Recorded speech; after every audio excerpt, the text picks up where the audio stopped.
خاک کربلا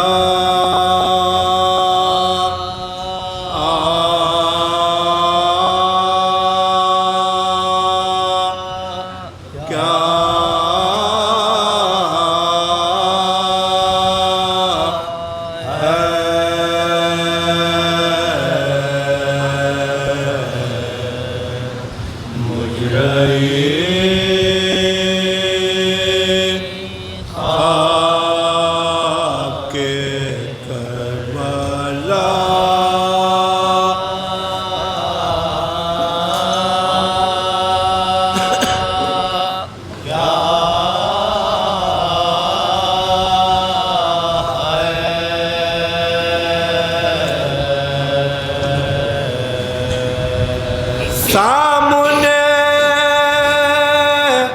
اس کے کیمیا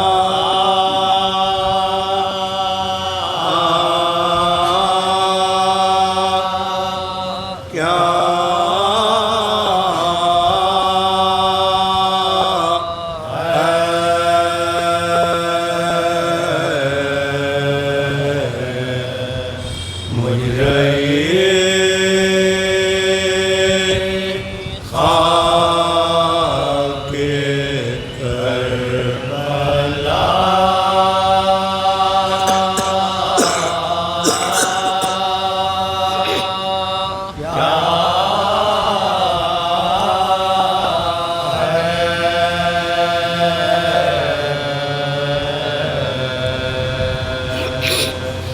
خون ناحق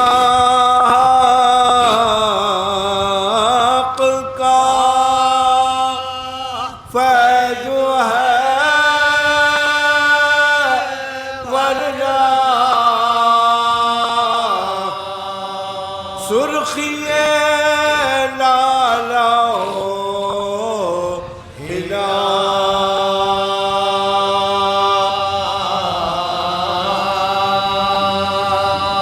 کیا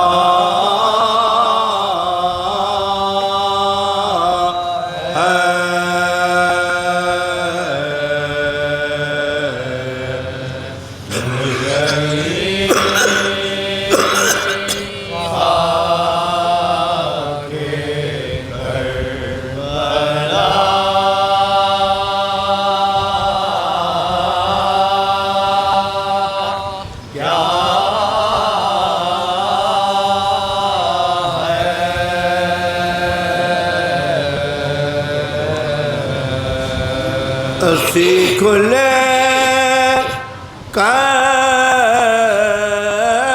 کربلا سے اہل جنون عشق کی منزل وفا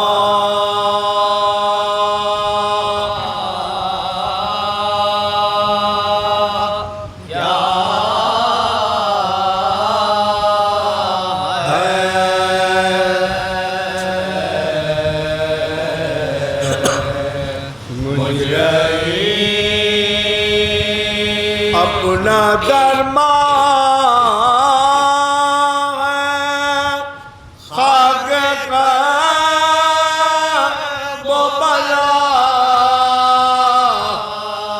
ہم نہیں جانتے دوا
جانے کیا زائدان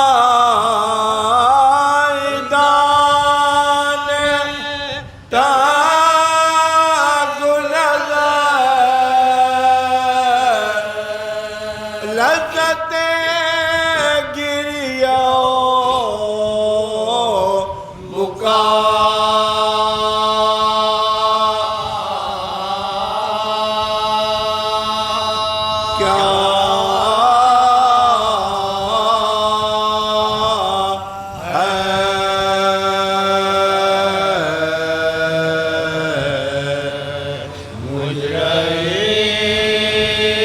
داغ اکبر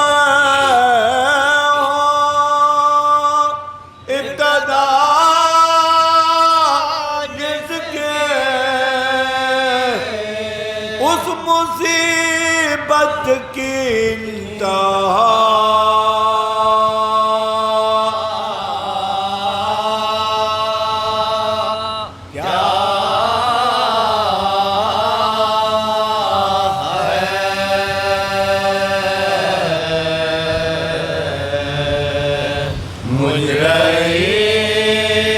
لاش اکبر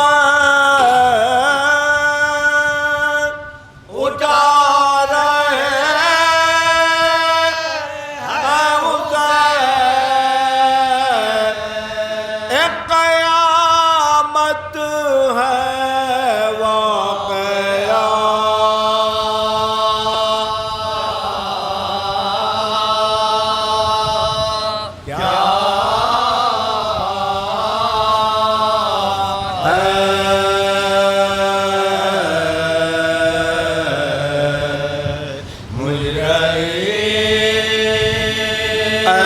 تقی میرے درد دل کی دوا، غم شبیر کے سوا،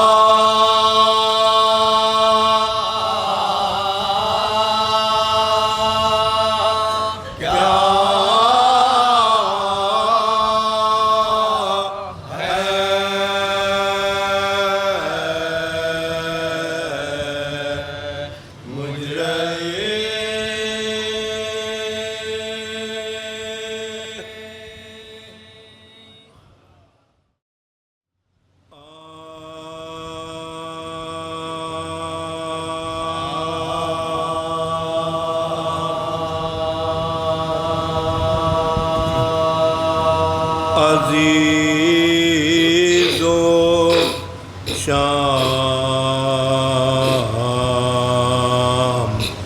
کے زندہ میں جب حرم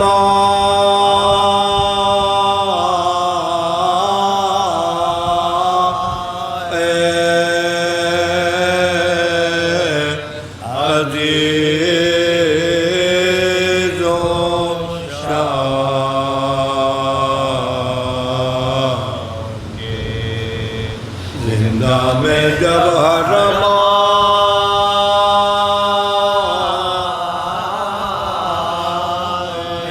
عجیب شان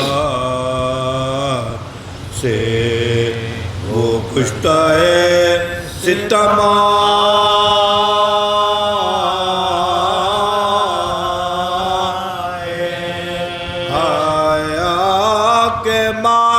کیے گردنوں کو خما،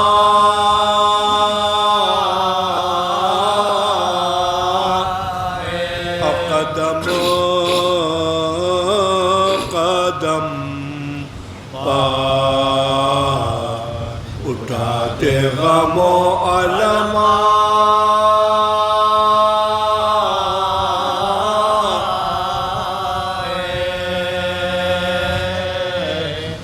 قدم قدم اٹھاتے غم و الم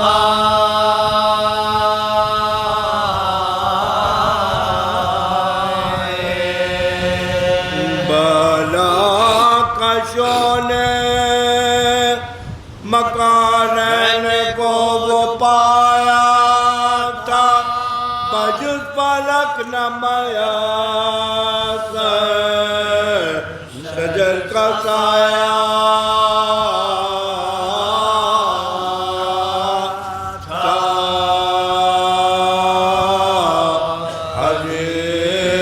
حریر روشن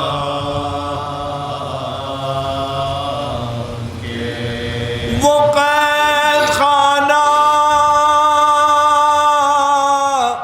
وہ ذریت رسول خدا سوائے کجروی چرخ اور کہیے کیا گزر کے دن جو شبائی تو اور حشر ہوا سکینہ رو کے پکارے ادھر گئے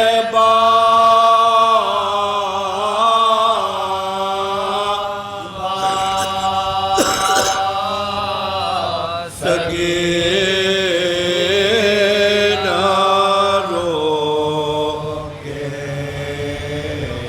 پکاری کدھر گئے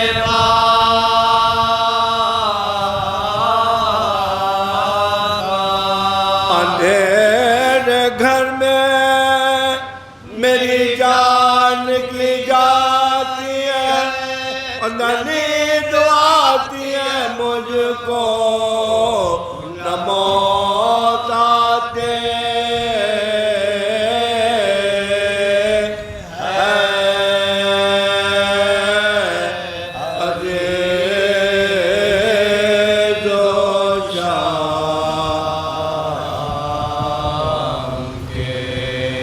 ذرا کوئی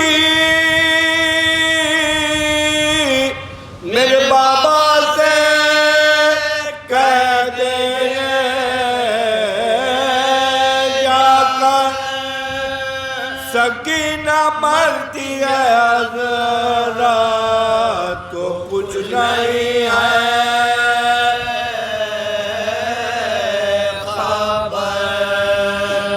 چلے گئے ہیں چچا جان میرے ہائے کدھر ذرا سکینہ کا ایوان دیکھ لے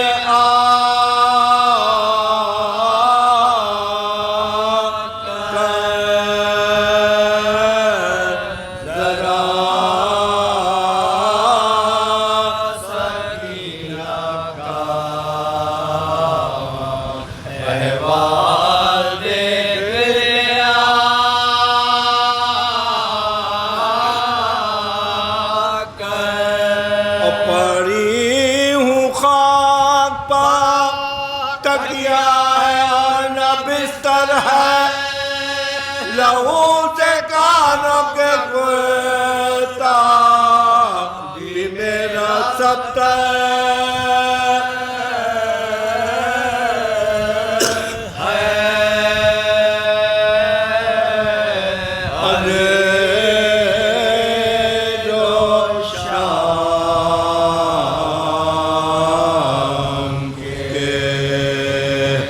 زندہ میں جب ہر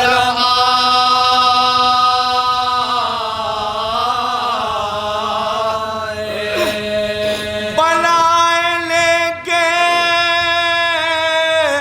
یہ کہتی تھی بانوے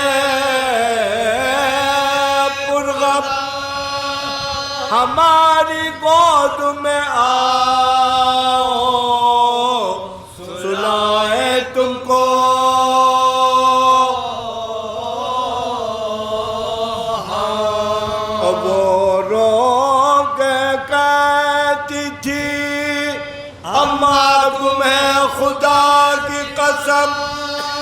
ہمارے کانوں کو دیکھو تو کس قدر ہے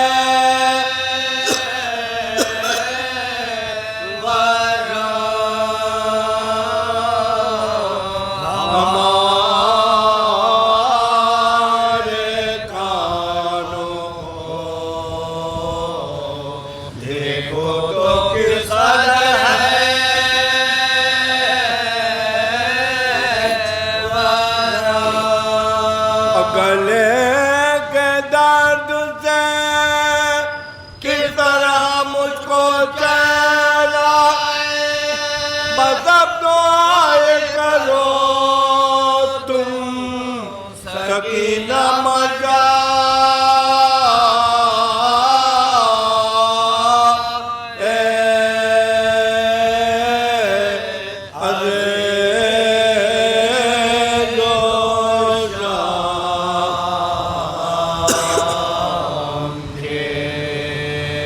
زندہ میں جب حرم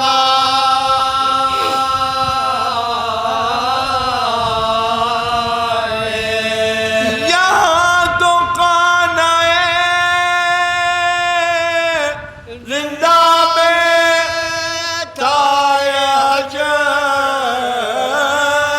آیا اور محل میں ہی ڈوبی چوکی سنی صدائے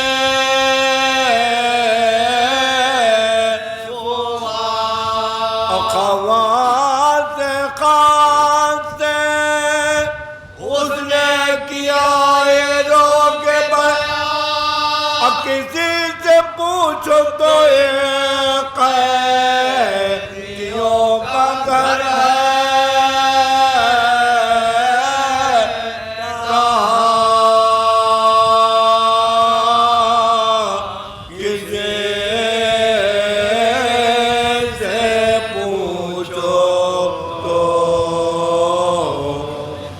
قیدیوں کا گھر ہے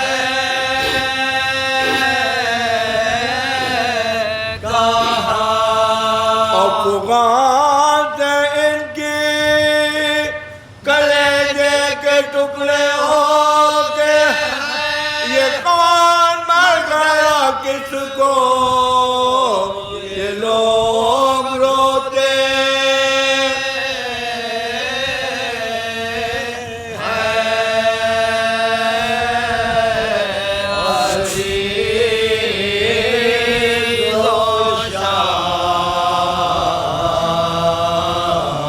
جھکا کے سر وہ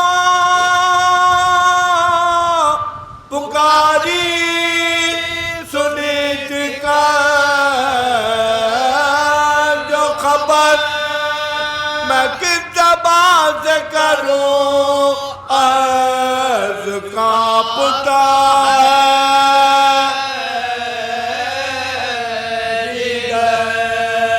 اور خدائی جھوٹ کرے بہر احمد و حیدر اور سنا ہے کٹ گیا تیسے کسی حسین کا سر سنا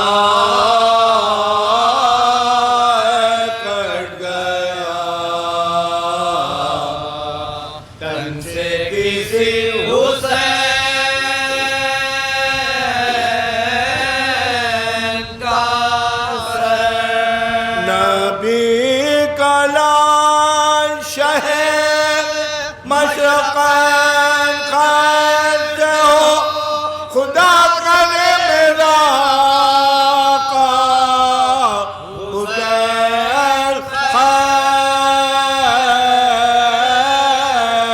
سے ہو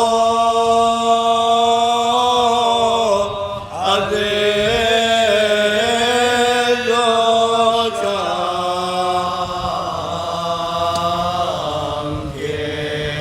اسی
اور صدا یہ دیتی میدان آگے جاتی ہے ہٹو ہٹو کے جنے میر شام آتے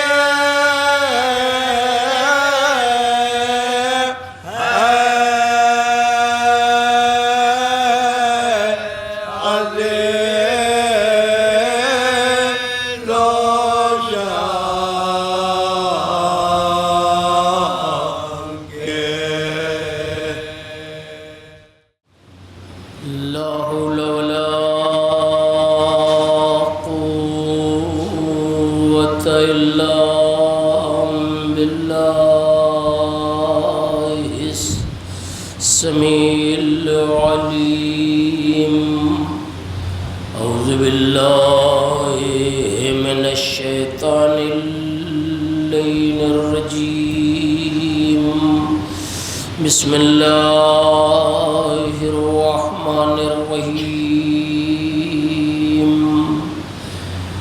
الحمد لله رب العالمين الصلاة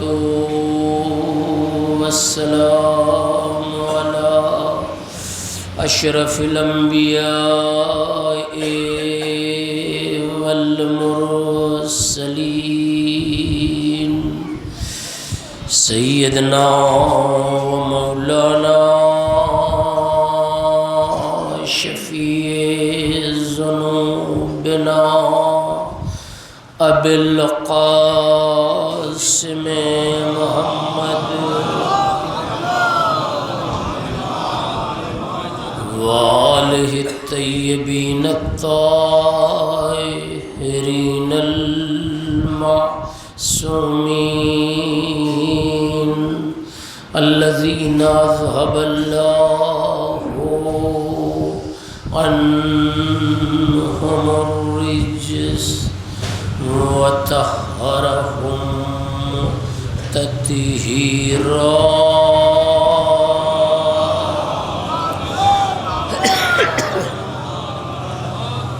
ولعنت اللہ علی اعدائہم اجمعین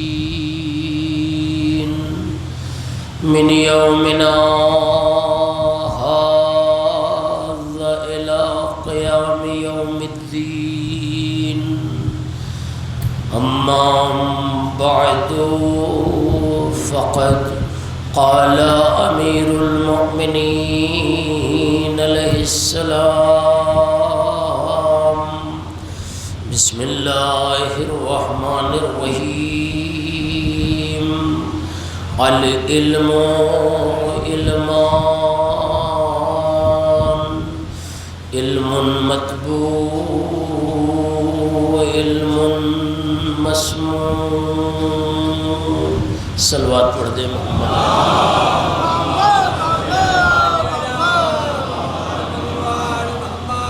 عزیزان گرامی آہستہ آہستہ مولا کائنات امیر المومنین علی بن ابی طالب علیہ السلام کے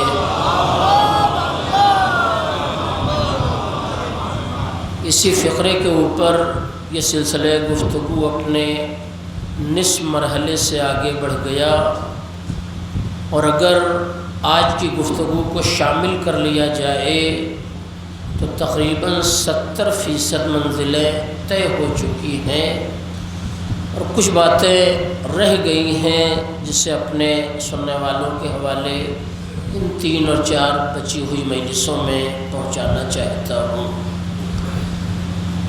ترجمے کی کوئی خاص ضرورت نہیں ہے، فقط ایک لفظ مقدمے کا اپنے سننے والوں کے حوالے کر دوں کہ مولا نے یہ بات کہی ہے کہ سنا ہوا فائدہ نہیں پہنچائے گا جب تک کہ دل کی گہرائی میں نہ اتر جائے، اور یہ سب جانتے ہیں کہ اسلام اپنے معاملات کا تعلق زبان سے نہیں دل سے کرتا ہے، لیکن یہی تعریف کی گئی ہے کہ جب تک دین کی باتیں خالی زبان پہ رہیں، دل کی گہرائی میں نہ اترے وہ ایک الگ منزل ہے، اور جب یہی باتیں زبان کے اقرار کے ساتھ دل کی گہرائی میں اتر جائیں تو ایمانی دنیا آہستہ آہستہ سنورنے لگتی ہے، سدھرنے لگتی ہے۔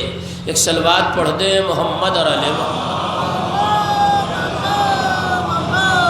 ایک بلند ترین صلوات عظمت محمد اور آل محمد پر۔ آج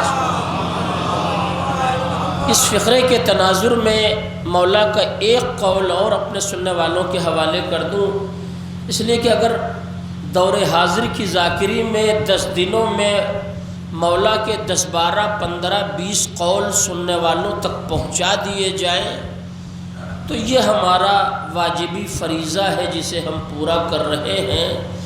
ہمارا کام ہے بات کو پہنچا دینا، یہ اختیار ہمارے پاس نہیں ہے کہ ہم اپنی بات کو کسی کے دل کی گہرائی میں اتار لیں، اور اس کا اعتراف انبیاء کی تاریخ میں بھی پایا جاتا ہے کہ جب جناب ابراہیم نے دعوت کی اور دعوت کرنے کے بعد یہ راز کھلا ان لوگوں کے اوپر کہ ہم تو جسے تلاش کر رہے تھے یہ وہی شخص ہے، اور اس نے نمک کھلا دیا تو اب نمک حرامی کیسے کی جائے، تو جناب ابراہیم نے ایک فقرہ کہا کہ بس میری ایک بات مان لو کہ اپنے سر کو سجدے میں رکھ دو۔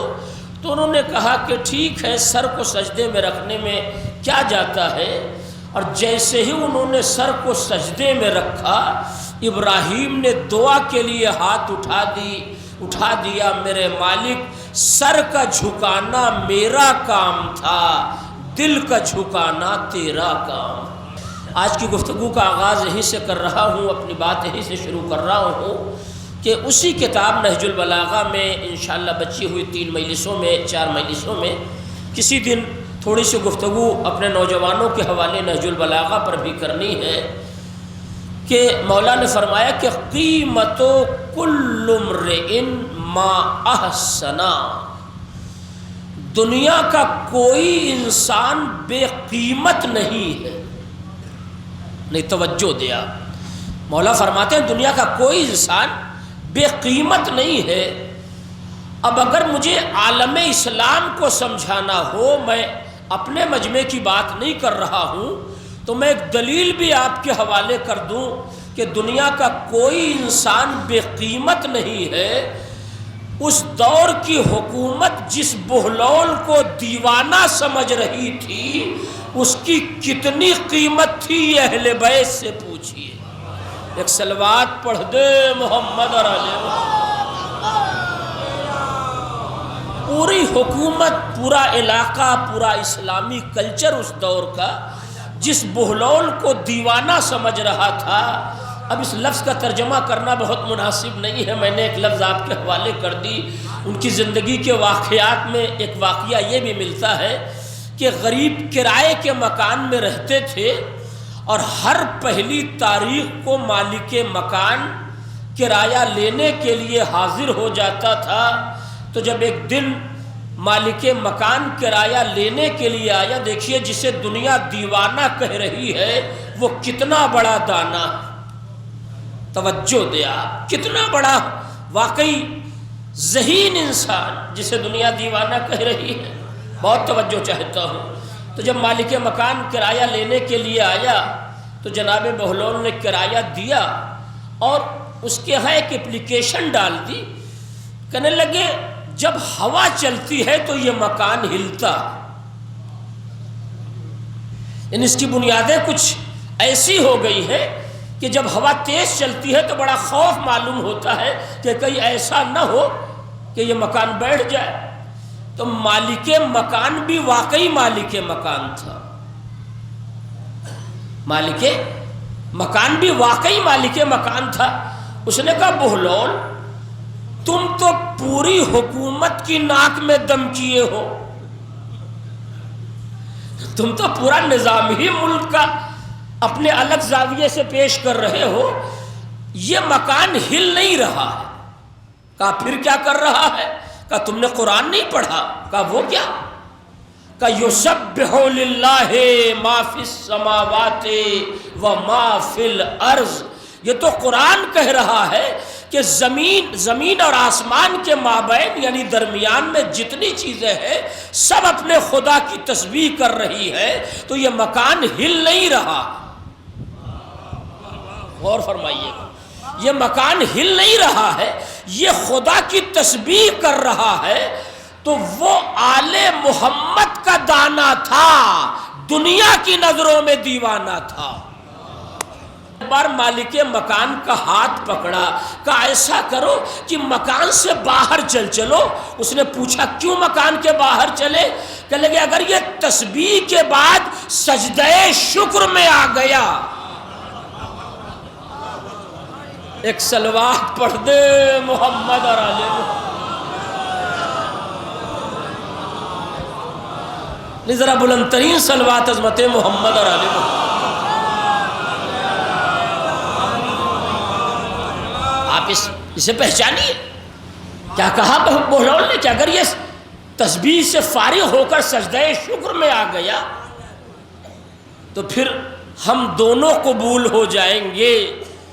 تو ایک مرتبہ مالک مکان نے مسکرا کے کہا کہ خیریت یہ ہے کہ کبھی آل محمد کے چاہنے والوں سے ایک صلوات پڑھ دے محمد اور آل محمد. اب آپ آئیے, میں مولا کے اس فقرے کے تناظر میں 3 لفظیں آپ تک پہنچاؤں گا آج پھر, اور یہ طے ہے کہ 3 لفظوں پر مکمل گفتگو تو ہو ہی نہیں سکتی. یہ میری اپنی خطابت کا عیب ہے, آپ کی سماعت کا عیب نہیں ہے.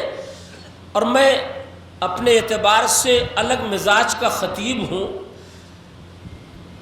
میں جتنی لفظیں ذہن میں تیار کر کے خاکہ بنا کے آتا ہوں اس میں آدھی بچانے کا عادی ہوں. کسی دوسرے, بہت توجہ چاہتا ہوں, کسی دوسرے شعبے سے آخر میں بھیک مانگنے کا عادی نہیں ہوں کہ 1 گھنٹہ کسی طرح پورا ہو جائے. یہ میرا اپنا مزاج ہے. 3 لفظیں ہیں. مولا فرماتے ہیں قیمت کل امرئ ما احسنا. میرے بچے ترجمہ سن لیں, میرے بزرگ بہتر جانتے ہیں. پروردگار ان کی توفیقات میں اضافہ فرمائے, ان کا سایہ ہمارے سروں پر برقرار رہے. جو استفادے قوم کے نوجوان اپنے بزرگوں سے حاصل کر رہے ہیں وہ حاصل ہوتا رہے. تو یہی حیات کا واقعی اصلی معیار ہے کہ قیمت کل امرئ, ہر انسان کی جو قیمت ہے اس قیمت کو مولا نے نہ زمین کے اعتبار سے طے کیا, نہ جائیداد کے اعتبار سے طے کیا, نہ مکان کے اعتبار سے طے کیا, نہ گھوڑے اور گاڑی کی بنیاد پر طے کیا. یہ بھی مولا کا فقرہ ہے جو آپ کے حوالے کر رہا ہوں. مولا نے انسان کی جو قیمت بتائی ہے, آج کی مجلس میں اگر یہ ایک لفظ کی وضاحت ہو گئی تو شاید میرے ممبر پر آنے کا حق مقصد آل محمد کے نام پر مکمل ہو جائے. ورنہ دنیا کا کوئی خطیب نہ سامعین کی خواہش پوری کر پایا ہے نہ پوری کر پائے گا. یہ طے ہے. ایک صلوات پڑھ دے محمد اور آل محمد. تو مولانا نے فرمایا کہ قیمت کل امرئ ما احسنا, انسان کی کل قیمت جو اس کے اندر پائی جانے والی نیکیاں ہیں وہی اس کی قیمت ہے. اب آپ نیکیوں کا ترجمہ کرتے چلے جائیں, انسان کی قیمت کا اندازہ ہوتا چلا جائے گا کہ جتنا نیکیوں میں اضافہ ہوتا جائے گا اتنا ہی انسان کی قیمت میں اضافہ ہو جائے گا. ہمارے یہاں قیمت کا تعلق رشتے کی بنیاد پر بنتا تو پیغمبر کے سسرال والوں کو منیت کی سند ملتی, مگر منیت کی سند احسنہ کے حصار میں ملی. تو ایک صلوات پڑھ دے محمد اور آل محمد.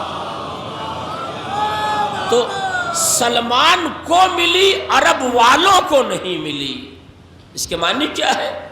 پیغمبر قیمت کا اندازہ جو دنیا کے حوالے کر رہے ہیں رشتے کی بنیاد پر نہیں, خاندان کی بنیاد پر نہیں, نیکیوں کی بنیاد پر. توجہ چاہتا ہوں, پہلا مرحلہ جلدی سے سن لے آپ. آپ مجھے بتائیں، حبش سے بلال کو بلا کر پیغمبر نے ان کی نیکی کو عرب والوں پر اس طرح سے ظاہر کیا کہ عرب والے اسے برداشت نہ کر پائے کہ جتنے خاندانی تان سین ہیں سب ہمارے ہاں پائے جاتے ہیں، اور آپ نے اسلام کا یہ بڑا منصب جسے مؤذنی کہا جاتا ہے یہ آپ نے بلال کو دے دیا۔ اچھا اب دلیل دیکھیں، آپ ان کی دلیل دیکھیں، پیغمبر احسنہ کو بنیاد بنا رہے ہیں اور وہ لب و لہجے کو بنیاد بنا رہے ہیں کہ حضور بڑی بے عزتی ہوتی ہے جب یہ اذان میں اشہد انا کہتے ہیں۔ توجہ دیا، نہ شین صحیح ہے نہ قاف صحیح ہے، اور آپ نے انہیں مؤذن بنا دیا۔ نبی نے پوچھا کیا کہنا چاہتے ہو؟ کہا ہمارے یہاں بہت سے اچھے گویے ٹائپ کے لوگ ہیں، آپ کسی کو مؤذن بنا دیجئے، انہیں ہٹا دیجئے، یہ توہین برداشت نہیں ہو رہی ہے۔ یہ توہین نہیں تھی، انا تھی۔ ہائے ہائے ہائے، یہ توہین نہیں تھی، انا تھی۔ بہت توجہ۔ نبی نے کہا اچھا ٹھیک ہے، اگر تم کہہ رہے ہو تو میں بلال کو روکے دیتا ہوں، بلال کل سے تم اذان نہ دینا۔ پھر میں جملے کو دوہرا رہا ہوں، آپ ایسا نہ پہچانے۔ بلال نے کہا سرکار میں نے آپ کے کہنے پہ اذان شروع کی ہے، میں نے اس منصب کے لیے کوئی سورس نہیں استعمال کیا ہے، خالی اللہ سے دعا مانگی۔ ہائے ہائے، خالی اللہ سے دعا مانگی، میں نے کوئی سورس نہیں استعمال کیا، کوئی ایسا ذریعہ نہیں استعمال کیا جو آج کی دنیا میں آگے بڑھنے کے لیے استعمال کیا جاتا ہے۔ آپ منع کر رہے ہیں تو میں کل اذان نہیں دوں گا۔ تاریخ شاہد ہے، ہمارے علاقے کے ایک بزرگ خطیب مولانا ناظم علی خیر آبادی صاحب نے یہ فقرہ پڑھا، میں ان کے حوالے سے یہ فقرہ آپ تک پہنچا رہا ہوں کہ اب جو امت اپنی طرف سے مؤذن بنا کر لائی، نہیں بہت توجہ چاہتا ہوں، یہ مؤذن نہیں بدلا جا رہا ہے، امت کے بنائے ہوئے نظام کو مشیت برہنہ کر رہی ہے۔ نہیں توجہ دیا، امت کے بنائے ہوئے نظام کو مشیت واقعی رسوائی کی کس منزل تک پہنچانا چاہتی ہے۔ اب ایک اچھے گلے والے کو ظاہر ہے کہ آپ اچھی طرح جانتے ہیں، میں اس کلچر میں مجلس پڑھ رہا ہوں کہ جس ہندوستان میں اصلی شاعر کو لوگ پیسنجر ٹرین کا بھی کرایہ دینے کے لیے تیار نہیں ہے اور گلے باز کو فلائٹ سے بلایا جا رہا۔ توجہ چاہتا ہوں، جہاں گلا ہے انہیں فلائٹ سے بلایا جا رہا، تو ایک اچھے گلے والے کو لوگوں نے منتخب کر کے یہ کہہ دیا کہ تمہیں کل سے اذان دینا ہے۔ اب مجھے نہیں معلوم اس پہ گزری کیا، اب یہ میری ظاہر ہے کہ یہ لفظ میں گزری میں پڑھ رہا ہوں کہ اس پہ کیا گزری۔ میں اتنا جانتا ہوں کہ جس نے نسلاً کبھی نماز صبح نہ پڑھی تھی وہ صبح سے وضو بنا کر گلدستہ اذان پر آ کر کھڑا ہو گیا کہ سفیدی سحری نمودار ہو تو میں دنیا کو اللہ اکبر کے کلمات سے آشنا کر دوں۔ اپنے پورے عشرے کا ایک قیمتی پیغام آپ کے حوالے کر رہا ہوں، مگر آج پتہ نہیں وجہ کیا ہے کہ نبی اپنے حجرے سے نکل رہے ہیں، نہ سفیدی سحری اپنے مرکز سے آگے بڑھ رہی ہے۔ اس کے معنی کیا ہے؟ سورج آگے نہیں بڑھ رہا کہ سفیدی سحری نمودار ہو۔ میں نے سورج سے کہا آج تو رکا کیوں ہے، آگے کیوں نہیں بڑھ رہا؟ کہا میں بھی غلام علی ہوں، بلال بھی غلام علی، میں آگے نہ بڑھ کے تمام غلامان علی کو یہ پیغام دے رہا ہوں کہ غلام علی کی آبرو بچاتا ہے، اس کی آبرو سے کھلواڑ نہیں کرتا۔ ایک صلوات پڑھ دے محمد اور آل محمد۔ شکر گزار ہو اگر پیغام پہنچ گیا۔ غلام علی کی آبرو کو بچاتا ہے۔ سورج آگے نہیں بڑھا، سفیدی سحری نمودار نہیں ہوئی، پیغمبر اپنے حجرے سے باہر نہیں نکلے، اب وہ بیچارہ غریب کتنی دیر کھڑا رہتا؟ توجہ دے آپ، آج کے مخلص سامعین تھوڑی اسے ملے تھے تو کہتے صاحب آپ 1.5 گھنٹہ پڑھو تو ہمیں بڑا اچھا لگے گا۔ وہاں تو مسئلہ نماز کا تھا نا، سورج آگے نہیں بڑھا۔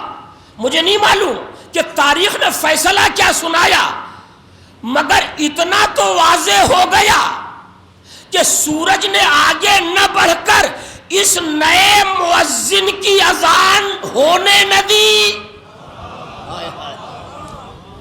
اس نئے مؤذن کی اذان کو سورج نے ہونے نہیں دیا۔ جملہ اگر پہنچ جائے تو واقعی دعا کا تعلیم ہو۔ ایک صلوات پڑھ دے محمد اور آل محمد پر۔ اور پھر نبی کو واقعی پھر سے تبدیلی پیدا کرنی پڑی، اور جسے لایا گیا تھا اسے ہٹایا گیا، جو اس بات کی زندہ دلیل ہے کہ قدرت نے بھی یہ بتا دیا کہ پہلے تم مؤذن بننے کے لائق بنو، امامت کا دعویٰ بعد میں کرنا۔ ایک صلوات پڑھ دے محمد اور آل محمد۔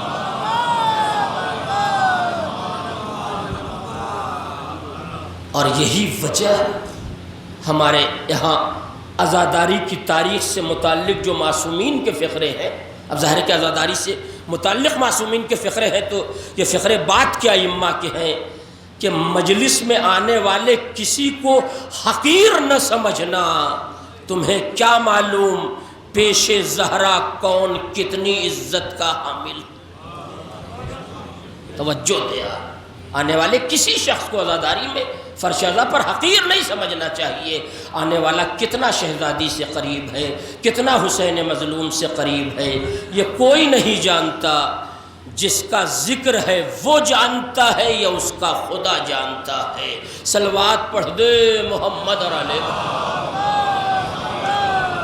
اب اس احسنہ کی وضاحت کر دو اور بات کو آخری رخ کی طرف لے جاؤں، اور کوشش یہ ہے کہ اس کا حق میرے اعتبار سے ادا ہو جائے۔ چنانچہ 3 فقرے اس تناظر میں پائے جاتے ہیں کہ اس احسنہ کو 3 لفظوں سے تعبیر کیا گیا ہے۔ اول علم، اور پورا عشرہ میرا اسی موضوع پہ چل رہا ہے، یعنی نیکی، علم کو نیکی بتایا گیا ہے، علم کو نیکی سے تعبیر کیا گیا ہے۔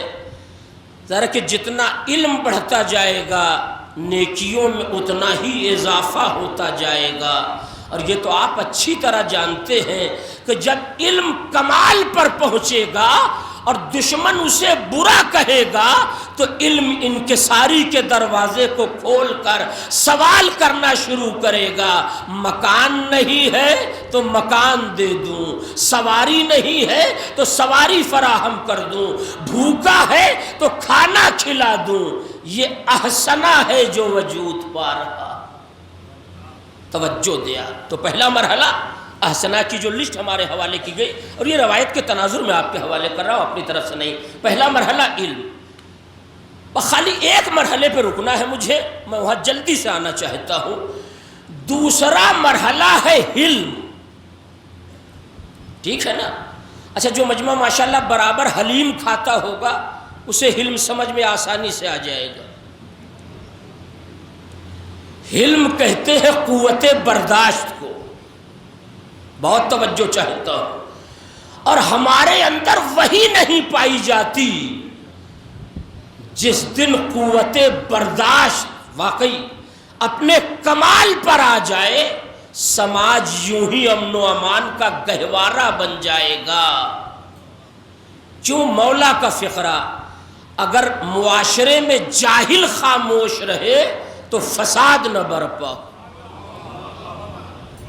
آپ یقین کریں، مجھے جو پڑھنا تھا میں نے پڑھ دیا۔ یہ مولا کا فقرہ کہ اگر سماج اور معاشرے میں جاہل اپنی زبان کو بند رکھے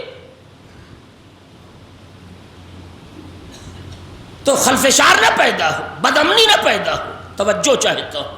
چنانچہ دوسرا مرحلہ ہے علم کا۔ اب انشاءاللہ اگر بات نکلی یا کبھی پھر آنا ہوا تو اس پر روشنی ڈال دی جائے گی، اس لیے کہ میں اپنی الگ دنیا مرتب کرتا ہوں مضامین کو سنانے کے لیے۔ تیسری اور آخری لفظ پر تھوڑی دیر رکنا چاہتا ہوں کہ احسنہ کی لسٹ جب شریعت نے ہمارے حوالے کی، روایت نے پہنچائی، تو تیسرا مرحلہ ہے احسنہ کا توکل، یعنی اللہ کی ذات پر بھروسہ۔ بہت توجہ، اب یہاں سے کچھ باتیں سن لیں واقعی الگ زاویے سے۔ اللہ کی ذات پر توکل کرنا، بھروسہ کرنا، اور یہ واقعی بڑی دشوار گزار منزل ہے۔ یہ لفظیں ہر مسلمان کی زبان پر تو ہیں کہ صاحب ہمیں تو اللہ کی ذات پر بھروسہ ہے، ہمیں خالی اللہ کی ذات پر بھروسہ ہے۔ توجہ دیا، مگر یہ لفظ دل کی گہرائی میں کہاں تک اتری اس کا اندازہ نہیں لگایا جا سکتا۔ مثلا بہت سامنے کی چیز ہے، الگ سے دلیل لا رہا ہوں، آپ اس پہ توجہ دیجئے گا۔ کفن کا دینا کیا ہے؟ اگر کوئی آدمی ہمارے معاشرے میں مر گیا تو کفن خالی اس کی اولاد پہ واجب نہیں ہے، مرنے والا کوئی ہو اگر لا الہ الا اللہ کہہ رہا ہے تو اس کی تجہیز و تکفین کو اسلامی پیرائے پر شریعت نے واجب قرار دیا ہے۔ یہ ایک الگ بات ہے، ایک آدمی بھی انجام دے دے تو سب پر سے ساقط ہو جاتی، اسی کا نام ہے واجب کفائی۔ نماز تو ہے نہیں کہ واجب عینی ہو۔ بہت توجہ، تو جسے شریعت نے واجب قرار دیا، جسے کفن کہا جاتا ہے، اس کا بیچنا کیا ہے؟ ہائے ہائے، بہت توجہ۔ خیبر و خندق و بدر و حنین کے زرخیز وادیوں میں اپنے ذہن کے گھوڑے کے دوڑانے والے لوگوں، ذرا اس سے بلند ہو کر آ۔ شریعت نے کفن کو بیچنا مکروہ بتایا ہے، کوئی جو اس مسئلے کو آسانی سے حل کر دے کہ جس چیز کا دینا واجب ہے، مگر یہ لفظ پہنچنی چاہیے، شریعت نے کفن کا خریدنا مکروہ نہیں بتایا ہے۔ اور فرمائیے گا، کفن کا خریدنا مکروہ نہیں بتایا مگر بیچنا مکروہ بتایا۔ مرنے والے کو کفن دینا واجب بتایا۔ کیوں مکروہ بتایا؟ یہی سے مسئلہ حل ہو جائے گا۔ کیوں مکروہ بتایا؟ اس لیے کہ اگر تم نے اسی کو کاروبار بنا لیا تو روزانہ دعا کرو گے، پروردگار روزی میں برکت عنایت فرما۔ اور برکت عنایت فرمانے کے معنی کیا ہے؟ کہ لوگ مرے تو قیصر عباس کا 40ویں کا وعدہ ہو۔ نہیں، غور کریے گا، میں نے پلٹ کے اپنی طرف لے لیا۔ لوگ مرے تو کفن بکے، لوگ